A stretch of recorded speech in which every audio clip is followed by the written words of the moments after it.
അഗ്നി ജീവൻ കയ്യെ പിടിച്ചു വന്നു എന്ന് വേണമെങ്കിൽ പറയാം. ആമയ്ക്ക് എന്തോ സംഭവിച്ചു എന്നറിഞ്ഞ നിമിഷം മുതൽ അവൻ വല്ലാത്തൊരവസ്ഥയിലായിരുന്നു. ആമയെ ഒന്ന് നേരിൽ കാണണമെന്ന്, അവൾക്കൊരു കുഴപ്പവും ഉണ്ടാകരുത് എന്ന ചിന്ത മാത്രമേ ഉണ്ടായിരുന്നുള്ളൂ. അവൾ ചെയ്ത തെറ്റിൻ്റെ ആഴം മനസ്സിലാക്കണം എന്നൊരു ചിന്ത മാത്രമേ ഉണ്ടായിരുന്നുള്ളൂ അവന്. അത്രയും വലിയ തെറ്റാണ് അവൾ ചെയ്തത്. ഇനി ഇതുപോലെ ആവർത്തിക്കാതിരിക്കാനാണ് അവളെ പറഞ്ഞു വിട്ടത്. പക്ഷെ അത് ഹോസ്പിറ്റൽ വരെ എത്തുമെന്ന് ഒരിക്കലും അവൻ പ്രതീക്ഷിച്ചില്ലായിരുന്നു. അത്രയും വേഗത്തിൽ മറ്റൊന്നിനെക്കുറിച്ചും ചിന്തിക്കാതെ അവൻ പാഞ്ഞു വരികയായിരുന്നു. ഹോസ്പിറ്റൽ കോമ്പൗണ്ടിൽ വണ്ടി നിർത്തി അകത്തേക്ക് ഓടിക്കയറുമ്പോൾ അവളെ എങ്ങനെയെങ്കിലും കാണണമെന്ന് മാത്രമേ ഉണ്ടായിരുന്നുള്ളൂ. റിസപ്ഷനിൽ അവളുടെ പേര് പറഞ്ഞപ്പോൾ അവർ പറഞ്ഞ റൂമിനടുത്തേക്ക് ഓടിയെത്തുമ്പോൾ നെഞ്ച് വല്ലാതെ മിടിക്കുന്നത് അവൻ അറിയുന്നുണ്ടായിരുന്നു. കാലുകൾ തളരുമോ എന്ന് വരെ അവൻ ഭയന്നു. അങ്ങനെ തൻ്റെ ശരീരം വിറയ്ക്കുന്നത് പോലെ അനുഭവപ്പെട്ടിരുന്നു അവന്. റൂമിന് പുറത്തുനിന്ന് ഫോൺ ചെയ്യുന്ന വിച്ചുവിനെ കണ്ടതും ഓടി അവനടുത്തേക്ക് ചെന്നു അഗ്നി. വിച്ചു, എടാ, എൻ്റെ ആമി, അവൾക്ക്. വിച്ചു ഒരു നിമിഷം അവനെ നോക്കി നിന്നുപോയി. ഇത്ര വേഗം അവൻ എത്തിയോ എന്ന് സംശയത്തിൽ നെറ്റിച്ചുളിഞ്ഞു. ആകെ ഓടിക്കിതച്ചു വിയർത്താണ് വരവ്. ഒരുമാതിരി അവസ്ഥയിലാണ് ചെക്കൻ നിൽക്കുന്നത്. ഇതുവരെ ആയിട്ടും അഗ്നിയെ ഇങ്ങനെ കണ്ടിട്ടില്ല എന്ന് വിച്ചു ഓർത്തുപോയി. അറിയാം, അവൾക്കൊരു മുള്ളു കൊണ്ടാൽ ഇവന്റെ നെഞ്ചിൽ നിന്നാണ് രക്തം പൊടിയുകയെന്ന്. അതുകൊണ്ട് അത്ഭുതം തോന്നിയില്ല. എന്നാലും എന്തോ. വിച്ചു, വിളിച്ചത് കേട്ടില്ലേ നീ? കേട്ടടാ, പറയ്. എന്ത് പറയാൻ? അവൾ എവിടെ, എൻ്റെ പെണ്ണ്? അഗ്നിക്ക് ദേഷ്യം വന്നു തുടങ്ങിയിരുന്നു. അവൾ അകത്തുണ്ടടാ, ട്രിപ്പിട്ടിരിക്കുക. ഇപ്പൊ ഒന്ന് മയങ്ങിപ്പോയി. നീ വാ. അഗ്നിയെയും കൂട്ടി വെച്ച് റൂമിനുള്ളിലേക്ക് കയറി. ഇല്ലെങ്കിൽ ചെക്കൻ്റെ കയ്യിൽ നിന്ന് വാങ്ങേണ്ടി വരും. ആകെ ഒരു ദിവസം മാത്രമേ പിരിഞ്ഞിരുന്നുള്ളൂ എങ്കിലും ഒരു യുഗം കടന്നുപോയ തോന്നലായിരുന്നു അവന്. അവളുടെ മുഖം കാണണം. അവൻ്റെ കാലുകൾ വേഗത്തിൽ ചലിച്ചു. ഉള്ളിലേക്ക് കയറിയതും കസേരയിരുന്ന കൃഷ്ണനെയും ബെഡിൻ്റെ അരികിലായി നിന്ന് ദേവകിയെയും മറികടന്ന് അവൻ്റെ കണ്ണുകൾ കട്ടിലിൽ തളർന്നു കിടക്കുന്ന അവൻ്റെ പ്രാണനിലേക്ക് എത്തി നിന്നു. മുഖമാകെ കരഞ്ഞു തളർന്നിട്ടുണ്ട്. തളർന്നു മയങ്ങിയാണ് കിടപ്പ്. കയ്യിൽ കുത്തിയ ക്യാനുലയുടെ കനങ്ങിയപ്പോൾ മുഖം ചുളിയുന്നത് അവൻ കണ്ടിരുന്നു. ആ വേദന അവനിലേക്കും പടരുന്നത് അവൻ അറിഞ്ഞു. അവളെ ഒന്ന് പൊതിഞ്ഞു പിടിക്കാൻ അഗ്നി ആഗ്രഹിച്ചു. അത്രത്തോളം അവളുടെ കിടത്തം അവനെ വേദനിപ്പിച്ചിരുന്നു. പതിയെ അവൾക്കടുത്തേക്ക് നടന്നു. അച്ഛനും അമ്മയും ഒന്നും പറഞ്ഞില്ല. മറ്റാരെക്കാളും നന്നായി അവൻ വരുമെന്ന് അവർക്കറിയാമായിരുന്നു. പതിയെ അവൾക്കരികിലേക്ക് ചെന്ന് തലയിൽ മൃദുവായിന്ന് തലോടി. ഉറക്കത്തിലും അവൻ്റെ സാമീപ്യം അറിഞ്ഞതുപോലെ അവളൊന്നനങ്ങി. അഗ്നിയുടെ മനസ്സുമൊന്ന് തണുത്തു. താൻ അവളിൽ മാത്രം ചുരുങ്ങിപ്പോയോ എന്ന് വരെ അവൻ സംശയിച്ചു. കുറച്ചു സമയത്തിനു ശേഷം വലങ്കൈ അനങ്ങിയപ്പോൾ ഉണ്ടായ വേദന കൊണ്ട് കണ്ണുകൾ ചിമ്മി തുറന്നു ആമി. തളർന്നിരിക്കുന്ന അമ്മയിലേക്കും അച്ഛനിലേക്കും കണ്ണെത്തിയപ്പോൾ വല്ലാത്ത സങ്കടം തോന്നി അവൾക്ക്. താൻ കാരണം അവർ വേദനിക്കുന്നുവോ എന്നൊരു തോന്നൽ. കണ്ണു നിറഞ്ഞു വന്നപ്പോൾ മറുവശത്തേക്ക് തലചരിച്ചു. ഒരു നിമിഷം കാണുന്ന കാഴ്ച സത്യമാണോ എന്ന് ഉറപ്പില്ലാത്തതുപോലെ അവൾ ഒന്ന് നോക്കിപ്പോയി. നിറഞ്ഞ കണ്ണുകളിലൂടെ അവൾ മിന്നായം പോലെ തന്നെ നോക്കി നിൽക്കുന്നവനെ കണ്ടു. കണ്ണുകൾ ഇറുക്കെ ചെമ്മി തുറന്ന് അവൾ നോക്കി. വിച്ചുവിൻ്റെ അടുത്തായി ഇമ വെട്ടാതെ തന്നെ നോക്കിയിരിക്കുന്ന അഗ്നിയെ കണ്ടതും കണ്ണുകൾ അറിയാതെ നിറഞ്ഞുപോയി. അവനെ ഇറുക്കെ പുണരാൻ അവൻ്റെ സാമീപ്യം കൊതിച്ചുപോയി അവൾ. ഓടിച്ചെന്ന് അവൻ്റെ നെഞ്ചിലേക്ക് ചേർന്നു നിന്ന് ഇറുക്കെ കെട്ടിപ്പിടിക്കാൻ തോന്നി. പക്ഷെ അവൻ അടുത്തേക്ക് വരുന്നില്ലെന്ന് കണ്ടതും അവൾക്ക് വലിയ വേദന തോന്നി. എന്താടാ, എന്തിനെ കരയുന്നേ? വിച്ചു അവൾക്കടുത്തേക്ക് വന്നു. അവളുടെ കണ്ണുകൾ അഗ്നിക്ക് നേരെ നീണ്ടു. ഇല്ലടാ, വെറുതെ, ചുമ്മാ ജാട ഇടുന്നതല്ലേ അവൻ കണ്ണു ചിമ്മി രഹസ്യം പോലെ അവളോട് പറഞ്ഞു. പെട്ടെന്നാണ് ഡോക്ടർ ഉള്ളിലേക്ക് കയറി വന്നത്. ഇപ്പം എങ്ങനെയുണ്ട് അഭിരാമി? കുഴപ്പമില്ല ഡോക്ടർ. ഇനി ഇതുപോലെ നിരാഹാരം കിടന്ന് കരഞ്ഞാലേ വീണ്ടും ഇവിടെ വന്ന് കിടക്കേണ്ടി വരും. അതുകൊണ്ട് ഭക്ഷണമൊക്കെ കഴിച്ച് വേഗം മിടുക്കിയാവാൻ നോക്ക്. കുറച്ച് ബോൾഡ് കൂടെ ആവണം താന്. എന്തിനും ഏതിനും കരയാൻ നിൽക്കരുത്. പതിയെ അവളുടെ കവിളിൽ ഒന്ന് തട്ടി അയാൾ പറഞ്ഞു. അവൾ അതിനൊന്ന് തലയാട്ടി. വിച്ചു പതിയെ ഒന്ന് തിരിഞ്ഞു നോക്കിക്കഴിഞ്ഞപ്പോൾ ശരിക്കും വേണ്ടായിരുന്നു എന്നവന് തോന്നിപ്പോയി. ഇപ്പൊ പൊട്ടുമെന്ന കണക്കിന് നിൽക്കുവാണ് അഗ്നി. കാരണം മറ്റൊന്നുമല്ല, ഇപ്പോൾ ആമിയുടെ കവിളിൽ തട്ടിയ ഡോക്ടർ കൂടിപ്പോയ ഒരു 30-32 വയസ്സാണ് പ്രായം. അവളെ ഒന്ന് തൊടാതെ കൺട്രോൾ ചെയ്ത് അഗ്നി മാറി നിൽക്കുമ്പോഴാണ് ഡോക്ടറുടെ ഒരു സുഖവിവര അന്വേഷിക്കൽ. ഡോക്ടർ, വിച്ചു പതിയെ വിളിച്ചു. ആ വിഷ്ണു, ഇന്ന് തന്നെ ഡിസ്ചാർജ് ചെയ്യാം. ട്രിപ്പ് തീർന്നല്ലോ, ഇനി വീട്ടിലേക്ക് പോകാം. നന്നായി ഭക്ഷണം കഴിച്ചോളണം. പിന്നെ 2 ദിവസത്തേക്കൊന്നും ശ്രദ്ധിച്ചേക്ക്, BP കൂടുതലാണ്. വേറെ കുഴപ്പമൊന്നുമില്ല. എന്ന് ഞാൻ ഇറങ്ങട്ടെ. എന്തെങ്കിലും ഉണ്ടെങ്കിൽ എന്നെ വന്ന് കണ്ടാൽ മതി. Okay, bye Abhi. എല്ലാം പറഞ്ഞ് അവളോട് ബായ് പറഞ്ഞു പോകുന്ന ഡോക്ടറിനെ കണ്ടതും വിച്ചു ദയനീയമായി അഗ്നിയെ ഒന്ന് നോക്കി. അവൻ്റെ കണ്ണുരുട്ടൽ കണ്ടതും വിച്ചു പതിയെ ആമിയെ നോക്കി. നഴ്സ് വന്ന് ക്യാനുല ഊരി മാറ്റിയതും വേദന കൊണ്ട് അവളൊന്ന് പുളഞ്ഞു. എന്നാൽ നമുക്ക് ഇറങ്ങാം മോനെ, അച്ഛൻ വിച്ചുവിനോട് പറഞ്ഞു. അവൻ ശരിയെന്ന പോലെ തലയാട്ടി. ആമി എപ്പോഴും അഗ്നിയെ തന്നെ നോക്കിയിരിക്കുവാണ്. വയ്യാണ്ടായി എന്നറിഞ്ഞതുകൊണ്ട് വന്നതാവും. ഒന്നും മിണ്ടിയില്ലല്ലോ എന്നോട്. ഇനി വീട്ടിൽ പോയി എന്നെ കാണാൻ വരുക കൂടി ഉണ്ടാവില്ല. ഒന്നും ചോദിച്ചില്ലല്ലോ എന്നോട് എങ്ങനെയുണ്ടെന്ന്. ഒന്ന് നോക്കുന്ന കൂടെയില്ല. അവൻ്റെ അവഗണനയിൽ അവളുടെ കണ്ണുകൾ വീണ്ടും നിറഞ്ഞു. ദേവി വാ, വിച്ചു മോളെ നോക്ക്. അഗ്നി മോനെ ഇറങ്ങാൻ നമുക്ക്, കൃഷ്ണൻ എല്ലാവരോടുമായി പറഞ്ഞു. പതിയെ കട്ടിൽ നിന്നും എണീക്കാൻ തുടങ്ങിയതും അഗ്നി വന്നവളെ 2 കൈകളിലും എടുത്തുയർത്തിയതും അവളൊന്ന് ഭയന്ന്. അവൻ്റെ സാമീപ്യം അവളിൽ തട്ടിയതും അവളൊന്ന് വിറച്ചുപോയി. ഇങ്ങനെ എന്തെങ്കിലും പ്രതീക്ഷിച്ചു നിന്നതുകൊണ്ട് തന്നെ മറ്റുള്ളവരിൽ ഞെട്ടലൊന്നും ഉണ്ടായില്ല. ഇനി വണ്ടി വരെ കൊണ്ടുപോയി ഇരുത്തിയിട്ട് അവൻ പോകുമോ എന്നൊരു ഭയം ഉള്ളിലുണ്ടായിരുന്നുവെങ്കിലും അവനോടൊപ്പം അവൻ തന്നെയും കൂട്ടുമെന്ന വിശ്വാസത്തിൽ അവൻ്റെ നെഞ്ചോട് ചേർന്ന് കഴുത്തിലൂടെ കൈയിട്ട് പിടിച്ചവൾ അങ്ങനെ കിടന്നു. അഗ്നിക്ക് അവളുടെ പിടുത്തമെല്ലാം ആയപ്പോൾ ദേഷ്യമില്ലാതാകുന്നത് അറിയുന്നുണ്ടായിരുന്നു അവൻ. പക്ഷെ പെട്ടെന്ന് അങ്ങനെ പെണ്ണിൻ്റെ മുന്നിൽ തോറ്റുകൊടുത്താൽ അവൾ ഇനിയും തെറ്റുകൾ ആവർത്തിക്കുമെന്നറിയാവുന്നത് കൊണ്ട് തന്നെ അവൻ ഗൗരവത്തിൽ തന്നെ മുന്നോട്ട് നടന്നു. ഹോസ്പിറ്റലിന് വെളിയിലെത്തിയതും അഗ്നിയുടെ കാറിൻ്റെ ഡോറ് വെച്ച് ഓപ്പണാക്കി കൊടുത്തു. അവളെ അകത്തേക്ക് കയറ്റിയിരുത്തി സീറ്റ് ബെൽറ്റ് ഇട്ടുകൊടുത്തു. അവൻ ഡ്രൈവിംഗ് സീറ്റിലേക്ക് കയറിയിരുന്നവൻ വണ്ടി സ്റ്റാർട്ടാക്കി. അവൻ്റെ കാറും വിച്ചുവിൻ്റെ കാറും മംഗലത്തേക്ക് പോയി. അവളെയും കൊണ്ട് അവർ മംഗലത്ത് വന്നതും ശാലിനിയും അനുവും മുത്തശ്ശി അഗ്നി പോയി കൊണ്ടുവന്നിരുന്നു. ഗീതയോട് മംഗലത്ത് കാലുകുത്തരുതെന്ന് അഗ്നി പറയുകയും ചെയ്തിരുന്നു. ഇനി ഗീത കുറച്ച് ഒറ്റയ്ക്ക് നിന്ന് പഠിക്കട്ടെ എന്ന് കരുതി. അവർ 3 പേരും ഉമ്മറത്ത് തന്നെ ഉണ്ടായിരുന്നു. ആമിയെ കണ്ടതും ജീവൻ തിരികെ കിട്ടിയതുപോലെ ഇറുകെ കെട്ടിപ്പിടിച്ചു കരഞ്ഞു അനു. ഹോസ്പിറ്റലിലെ കാര്യം അറിഞ്ഞതും അഗ്നിയോട് ചൂടാവാൻ നിന്ന് ശാലിനിയെയും മുത്തശ്ശിയെയും തടഞ്ഞത് ദേവകി തന്നെയാണ്. അവൻ്റെ ഭാഗത്ത് ന്യായമുണ്ടെന്ന് മറ്റാരേക്കാളും നന്നായി അവളുടെ അച്ഛനും അമ്മയ്ക്കും സഹോദരനും അറിയാമായിരുന്നു. ഇനി എന്തൊക്കെ പറഞ്ഞാലും എൻ്റെ മോൾ ഞാൻ എങ്ങോട്ടും വിടില്ല, ശാലിനി തീർത്തു പറഞ്ഞു. അല്ലേലും അങ്ങോട്ട് കൊണ്ടുപോവുകയുമില്ല. വിച്ചുവും അവൻ്റെ ഭാഗം വ്യക്തമാക്കി. ഞാൻ ഈ വീട് വിട്ട് എങ്ങോട്ട് പോവുകയുമില്ല. സോഫയിൽ ഇരുന്ന് ശാലിനിയുടെ തോളിൽ മുഖമർത്തി ആമിയും പറഞ്ഞു. ഇടം കണ്ടിട്ട് നോക്കിയപ്പോൾ കണ്ടു അപ്പോഴും തന്നെ നോക്കാതെ ഗൗരവത്തിൽ ഫോണിൽ നോക്കിയിരിക്കുന്നവനെ. വല്ലാത്തൊരു മുരടൻ തന്നെ, ആമി മനസ്സിൽ ഓർത്തുപോയി. ഒരിക്കൽ പോലും അവൻ്റെ കണ്ണുകൾ അവളെ തേടി വന്നില്ലെങ്കിലും അവനിൽ തന്നെ അവളുടെ കണ്ണുകൾ പതിഞ്ഞു നിന്നു.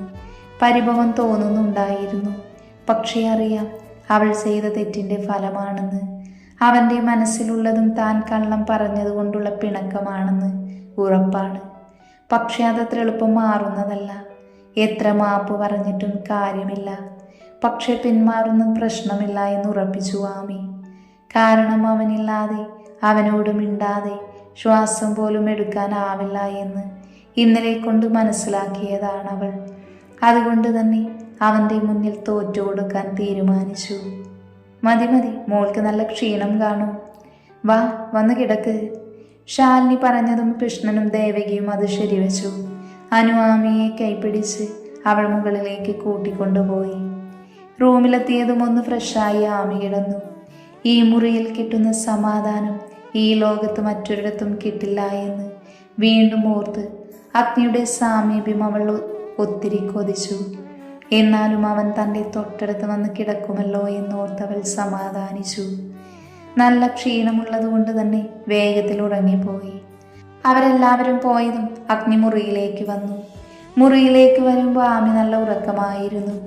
വേഗം തന്നെ ചെന്ന് ഡ്രസ്സ് മാറി ഫ്രഷായി വന്ന് അവൾക്കരികിലായി അവനും കിടന്നു.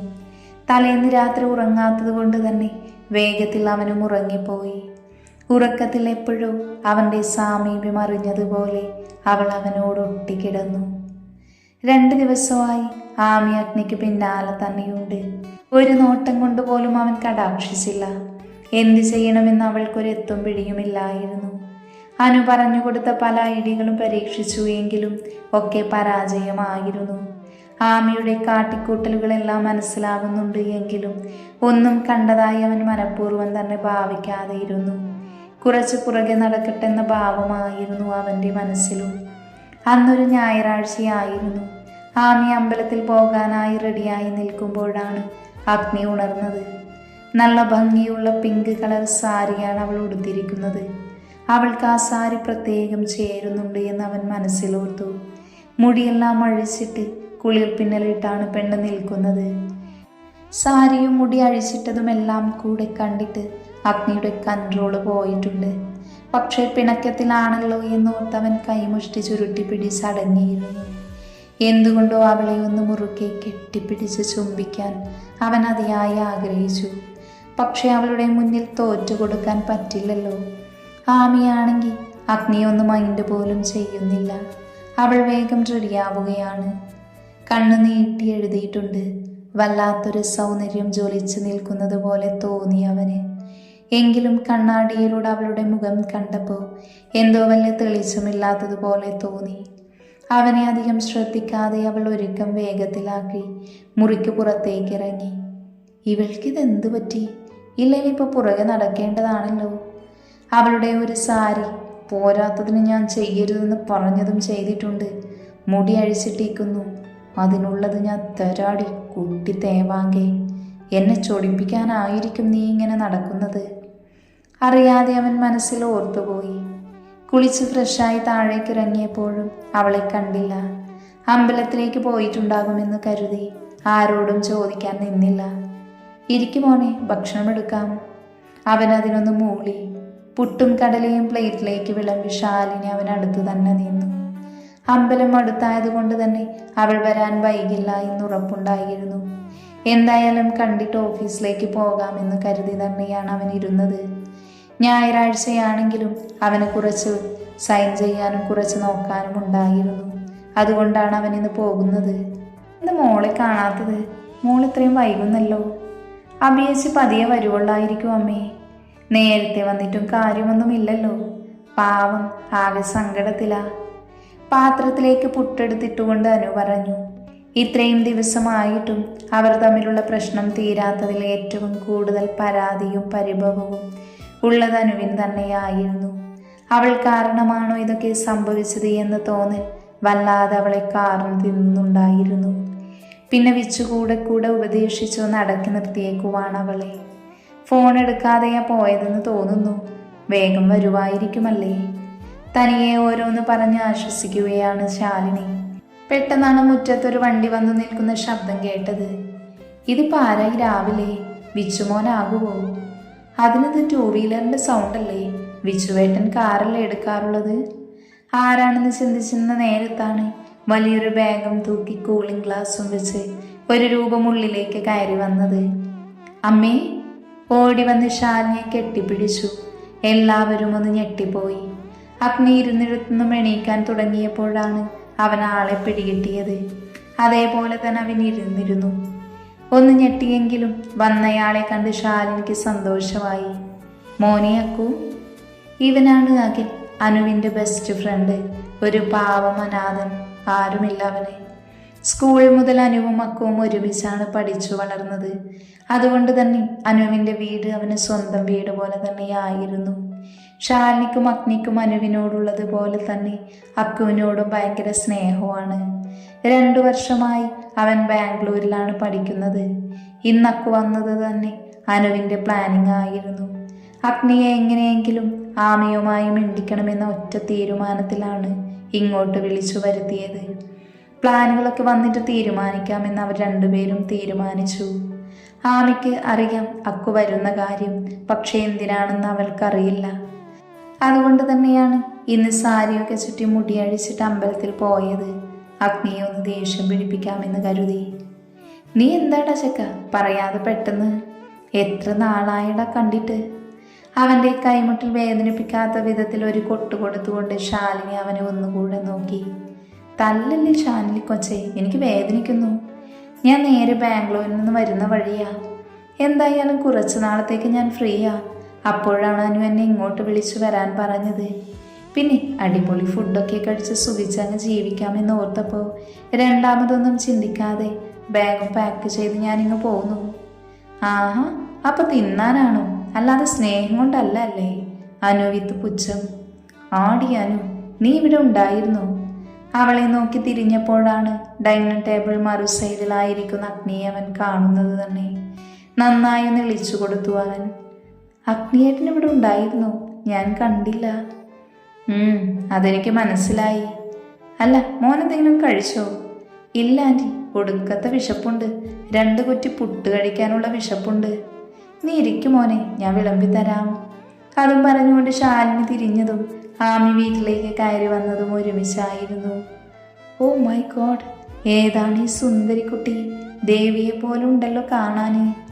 കണ്ണിൽ നിന്നും ഗ്ലാസ് എടുത്ത് മാറ്റിക്കൊണ്ട് അവളെ നോക്കി അറിയാതെ എണീറ്റു നിന്ന് അക്കൊന്ന് പറഞ്ഞുപോയി. സുഭാഷ്, വന്ന വഴിയെ തന്നെ ഈ ചെക്കന് പോവേണ്ടി വരുമല്ലോ. ഇരുന്ന് വാങ്ങും അവൻ.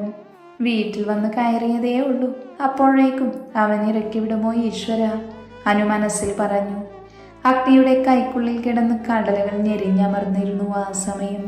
ബാക്കിയൊക്കെ അക്കുവിൻ്റെ വിധി. ഒന്നെങ്കിൽ അവനൊന്ന് പൊളിക്കും, അല്ലെങ്കിൽ അവനെ അഗ്നി പൊളിക്കും. രണ്ടായാലും കാത്തിരുന്ന് കാണാം. ദേഷ്യത്തോടെയുള്ള അഗ്നിയുടെ പോക്ക് കണ്ട് അനു പറഞ്ഞു. തന്നെ അയാളെന്നൊരു ചുക്കും ചെയ്യില്ല. അക്കു വലിയ വായിൽ പറഞ്ഞു. ഡാഡാ, വേണ്ട കേട്ടോ. അയ്യോ, പുന്നാരമോനെ പറ്റി ഞാനൊന്നും പറഞ്ഞില്ലേ.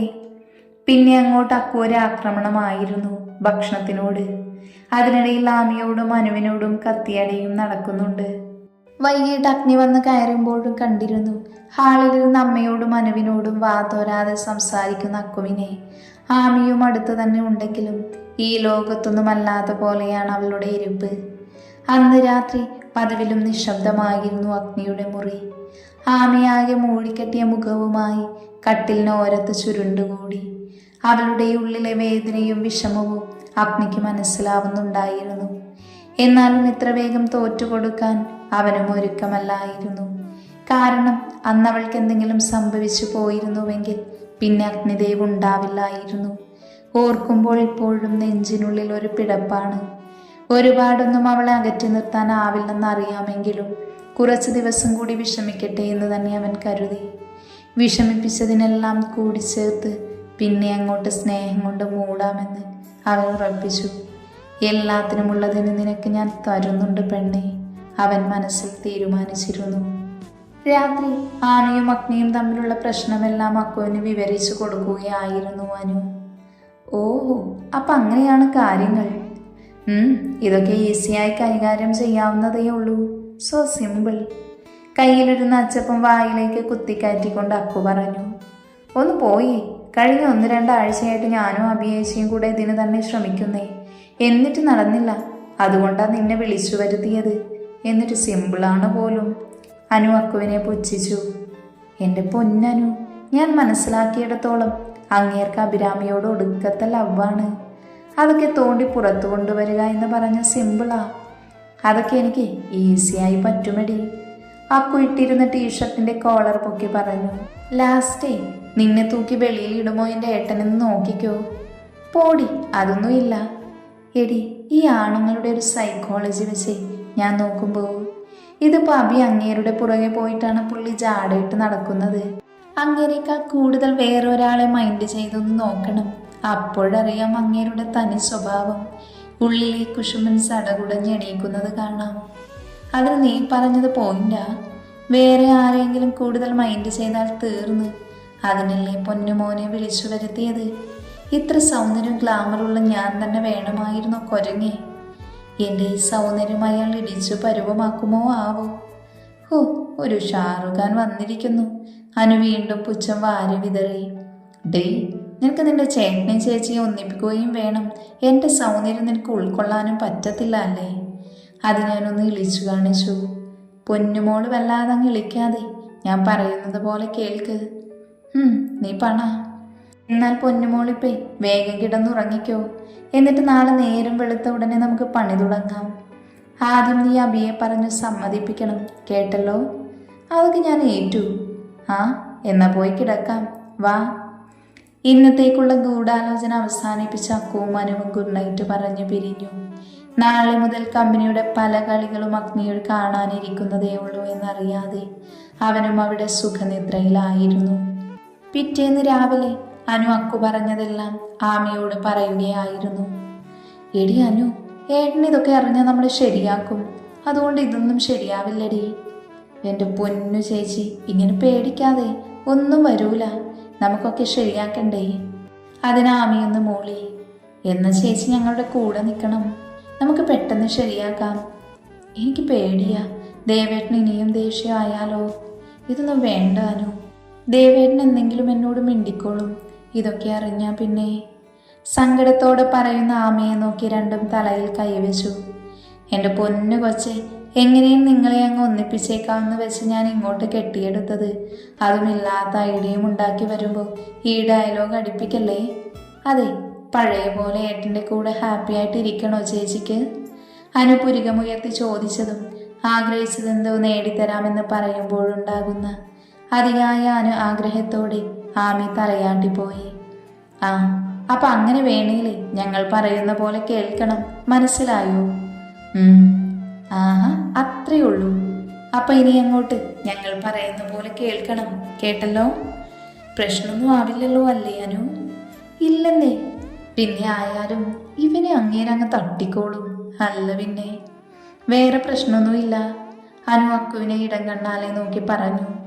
ഡി ആലവരാതെ, കരുനാക്ക് വളച്ചൊന്നും പറയാതെ. ഒരു നല്ല കാര്യം ചെയ്യാൻ പോകുമ്പോഴാ. ഇല്ലടാ, ഞാൻ വെറുതെ പറഞ്ഞതാ, ഒന്നും ആവൂലെന്നേ.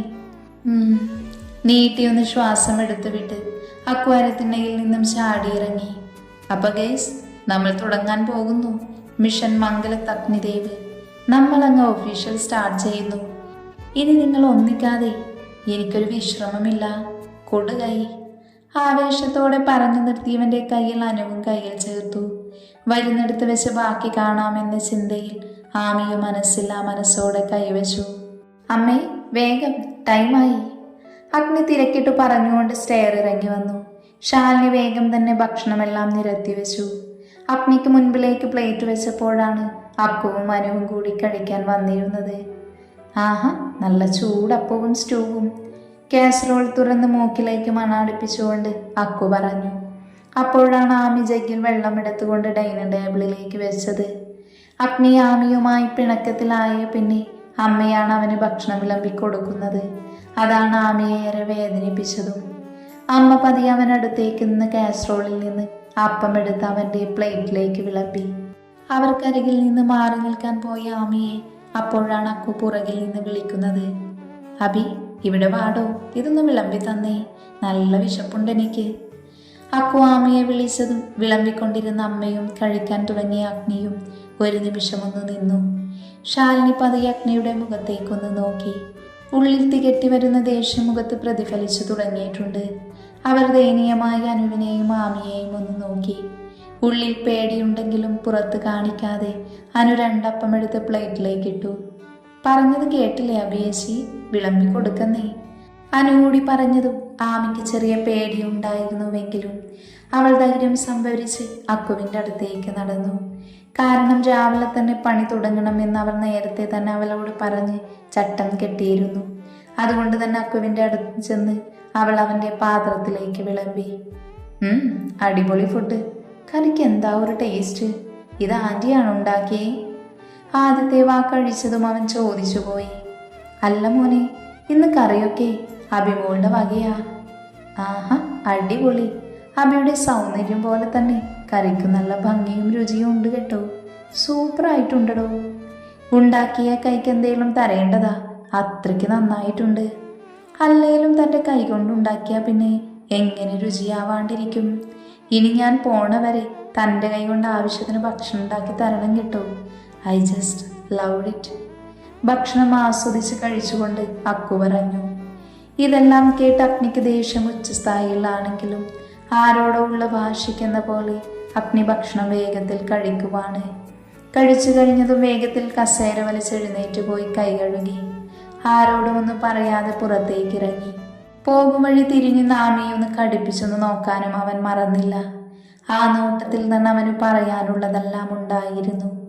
നിമിഷങ്ങൾക്കുള്ളിൽ അഗ്നിയുടെ കാർ ഗേറ്റ് കടന്നു പോയതും അത്രയും നേരം മസിൽ പിടിച്ചിരുന്ന അപാര പ്രകടനം കാഴ്ചവെച്ച അക്കുവും മനുവും തളർന്ന മേശയിൽ കയ്യും വെച്ചിരുന്നു. മുന്നിലിരുന്ന ഗ്ലാസ്സിലെ വെള്ളം ഒറ്റ വലിക്ക് കുടിച്ചക്കു നീട്ടിയൊന്ന് ശ്വാസമെടുത്തു. അങ്ങേരെന്നെ പിടിച്ചു തിന്നാഞ്ഞത് ഭാഗ്യം. ഓ, എന്തൊരു ദേഷ്യമാണ് എൻ്റെ അമ്മോ. കുറച്ചുകൂടെ കഴിഞ്ഞിരുന്നെങ്കിലേ എന്നെ ചുമരിന്ന് വടിച്ചെടുക്കേണ്ടി വന്നേനെ.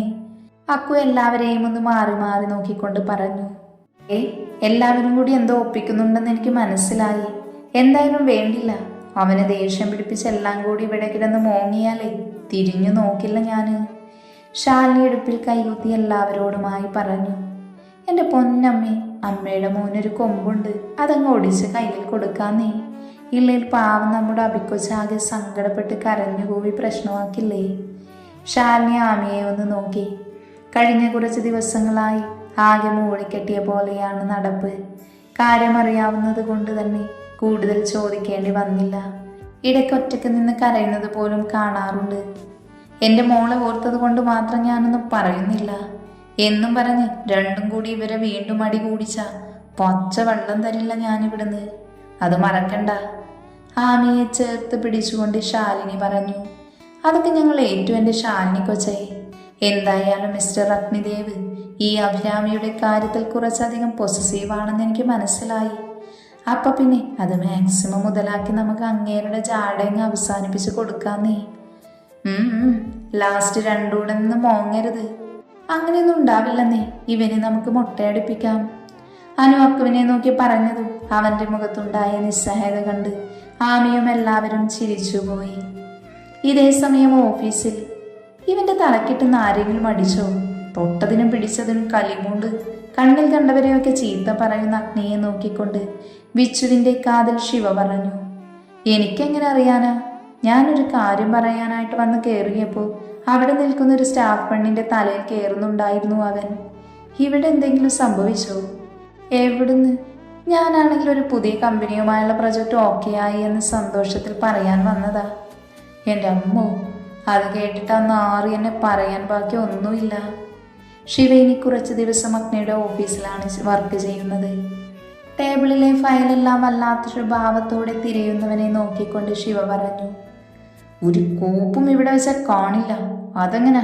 കുട്ടിക്കളിയാണല്ലോ എല്ലാവർക്കും. എന്തൊക്കെയോ വലിച്ചു വാരി തിരഞ്ഞുകൊണ്ട് അഗ്നി കസേരയിൽ നിന്ന് എണീറ്റു അവർക്ക് നേരെ നടന്നു വന്നു. ശിവ വിച്ചുവിനെ മുന്നിലേക്ക് പിടിച്ചു നിർത്തി പുറകിലേക്ക് ഇറങ്ങി നിന്നുകൊണ്ട് പറഞ്ഞു. നീയൊക്കെ എന്താ ഇവിടെ? അവരെ കണ്ടതും അവനൊന്ന് ചിറഞ്ഞു നോക്കിക്കൊണ്ട് ചോദിച്ചു. വെറുതെ ഈ വഴി പോയപ്പോ. വിച്ചു നിന്ന് വിക്കി. തോന്നുമ്പോ വരാനും പോകാനും ഇതെന്താ ചന്തയാണോ?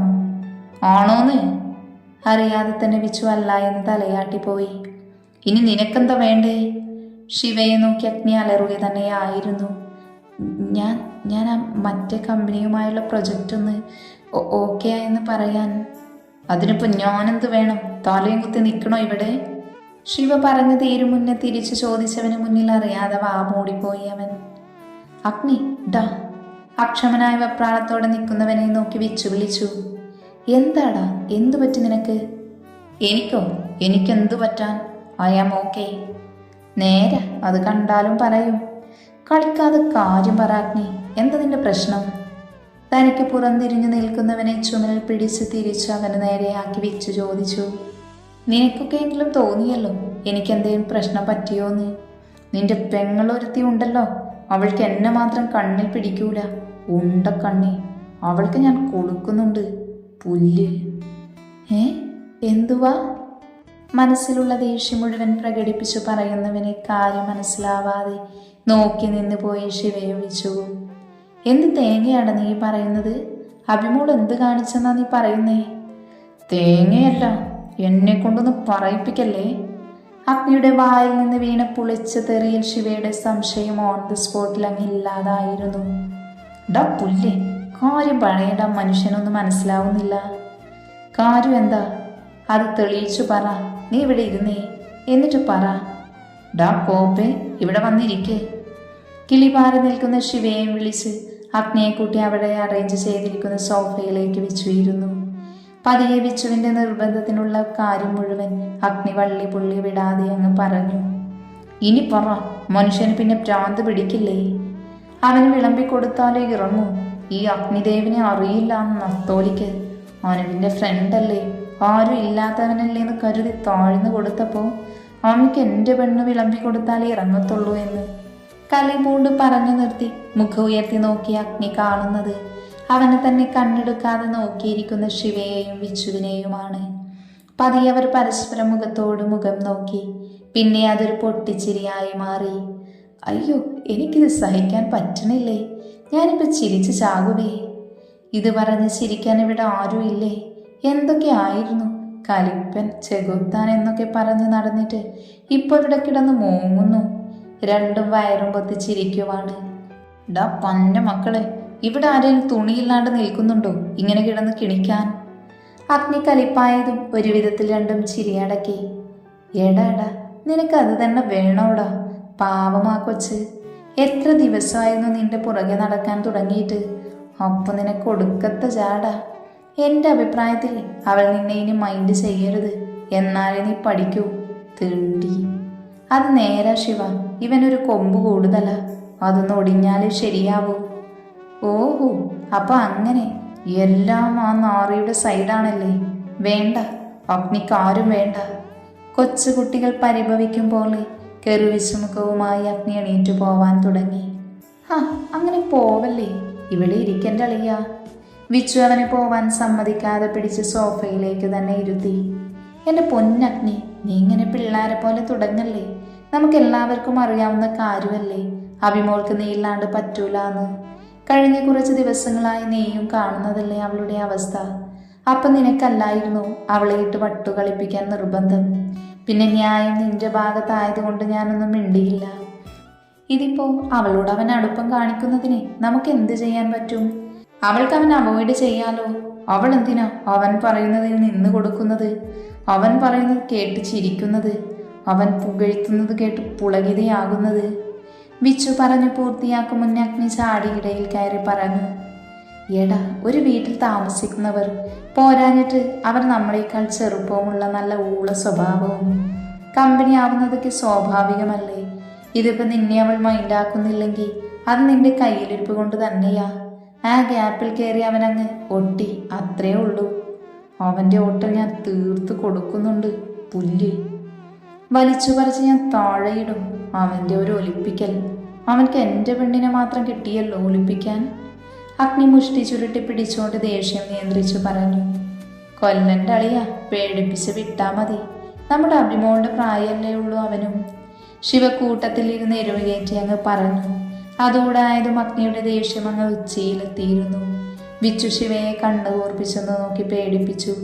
ശിവ അതിന് നന്നായി നെളിച്ചു കാണിച്ചു. ഒരു കയ്യബദ്ധം, നാറ്റിക്കരുത് പ്ലീസ് എന്ന എക്സ്പ്രഷനിലായിരുന്നു അവൻ.